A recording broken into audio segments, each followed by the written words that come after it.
Assalamualaikum, kembali lagi dengan podcast Anoradea yang kali ini kita akan membahas tentang pelayanan publik.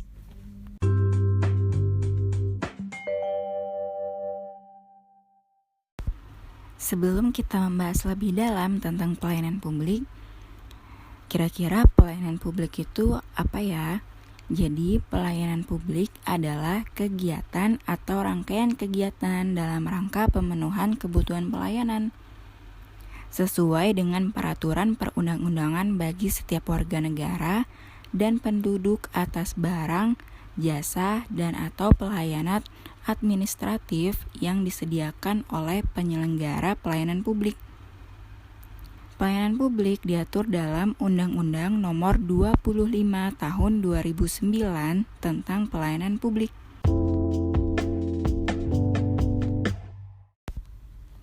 Oke, kita lanjut. Mengapa aparatur pemerintah harus memberi pelayanan publik bagi seluruh warga negara? Mengapa ya? Karena pelayanan publik ialah salah satu fungsi ASN berdasarkan Undang-Undang ASN Pasal 10. Tujuan utama pelayanan publik ialah memberikan bantuan kepada masyarakat dalam menjamin terpenuhnya kepentingan dan kebutuhannya. Teman-teman pasti pernah dengar barang dan jasa publik, yaitu barang yang ketika Anda gunakan tidak mengurangi ketersediaannya bagi orang lain dan juga tidak dapat mencegah orang lain untuk menggunakan dan mendapatkan manfaat dari mereka. Contohnya yaitu udara bersih, listrik, lampu jalan, pertahanan nasional, pelayanan di kantor pemerintahan, dan masih banyak lagi. Next, mengapa monopoli membuat individu tidak dapat memperoleh barang atau jasa yang mereka butuhkan di pasar? Jadi monopoli adalah suatu penguasaan atas produksi dan atau pemasaran barang atas penggunaan jasa tertentu oleh satu kelompok pelaku usaha. Dikarenakan pihak yang memberikan barang atau jasa tersebut menyediakan atau mengurangi persaingan dengan cara membagi wilayah pasar, sehingga barang atau jasa menjadi langka dan harganya relatif mahal sehingga daya beli masyarakat menjadi berkurang, guys. Nah, barang atau jasa ini memiliki rivalitas dan eksklusivitas. Rivalitas rendah apabila barang atau jasa telah digunakan oleh seorang individu yang tidak akan habis dan masih bisa digunakan lagi tanpa mengurangi manfaat dan kepuasannya. Sedangkan kalau barang atau jasa memiliki eksklusivitas rendah, yaitu produsen atau pemilik barang jasa sulit untuk mencegah banyak orang untuk dapat menikmati barang atau jasa tersebut.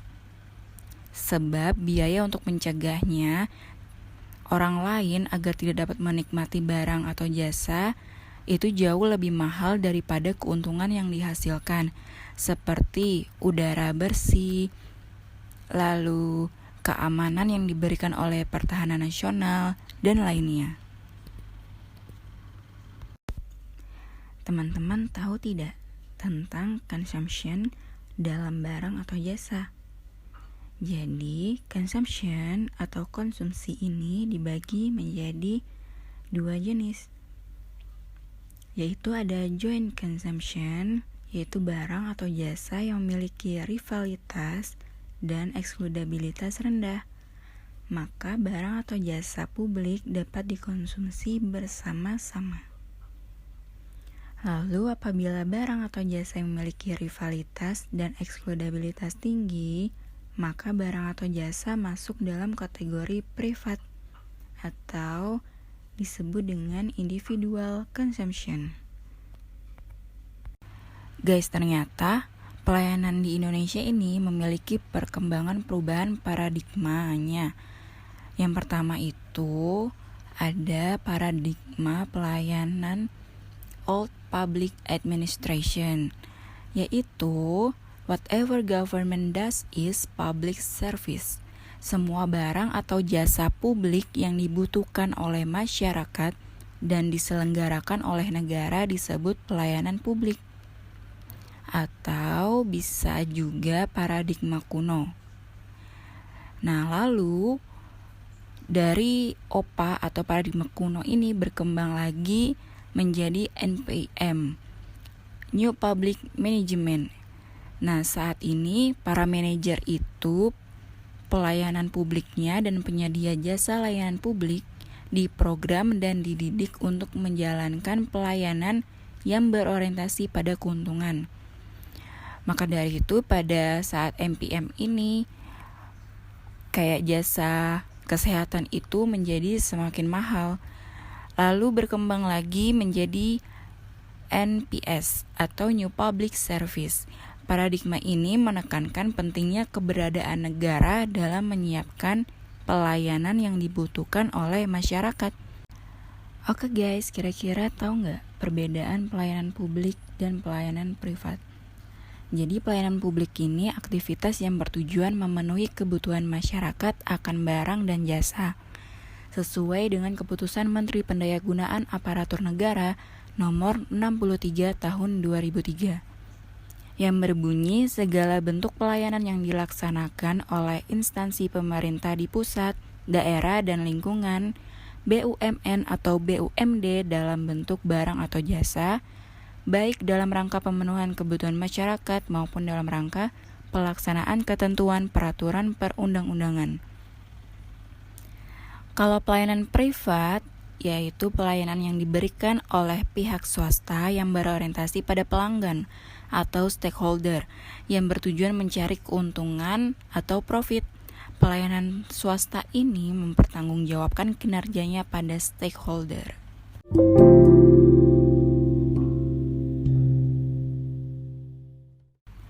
Lanjut guys, bagaimana seorang ASN dapat berkontribusi dalam memperbaiki pelayanan publik, yaitu melaksanakan pelayanan publik dengan profesional, bebas dari intervensi politik, bersih dari praktik korupsi, kolusi, dan nepotisme.